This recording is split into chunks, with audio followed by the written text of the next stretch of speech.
The Numantine War was the last conflict of the Celtiberian Wars fought by the Romans to subdue those people along the Ebro. It was a 20-year conflict between the Celtiberian tribes of Hispania Citeria and the Roman government. It began in 154 BC as a revolt of the Celtiberians of Numantia on the Douro. The first phase of the war ended in 151, but in 143, war flared up again with a new insurrection in Numantia. The first war was fought contemporaneously with the Lusitanian War in Hispania Ulteria. The Lusitanians were subdued by Sulpicius Galba, who betrayed their surrender and executed their leading men, and the Aravaci of Hispania Citeria continued the war and allied with the Lusitanian leader Viriathus. After open war was reinvigorated in 143, Rome sent a series of generals to the Iberian Peninsula to deal with the Numantines.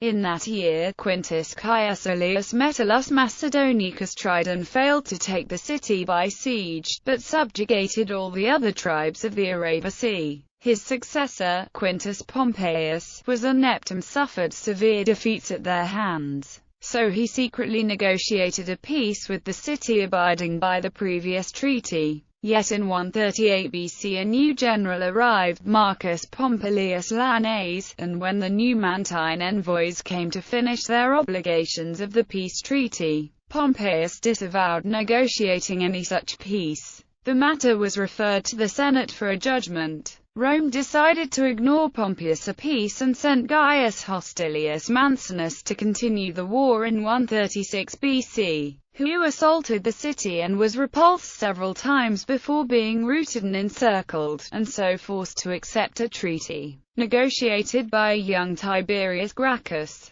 The Senate did not ratify his treaty either, but only sent Mancinus to the Numantines as a prisoner. His successors Lucius Furius Philus and Gaius Calpurnius Piso avoided conflict with the Numantines. In 134 BC, the consul Scipio Aemilianus was sent to Hispania Citeria to end the war. He recruited 20,000 men and 40,000 allies, including Numidian cavalry under Jugurtha. Scipio built a ring of 7 fortresses around Numantia itself before beginning the siege proper. After suffering pestilence and famine, most of the surviving Numantines committed suicide rather than surrender to Rome. The Great Roman victory over Numantia ushered in an era of lasting peace in Hispania until the Sertorian War over half a century later. This war also launched the careers of several important figures. Tiberius Gracchus was present as a quaestor during Mancinus's failed siege. Due to the reputation Gracchus's father had with the Numantines, Tiberius was selected to negotiate the treaty. Gaius Marius also fought in this war, as well as the later Roman enemy Jugurtha.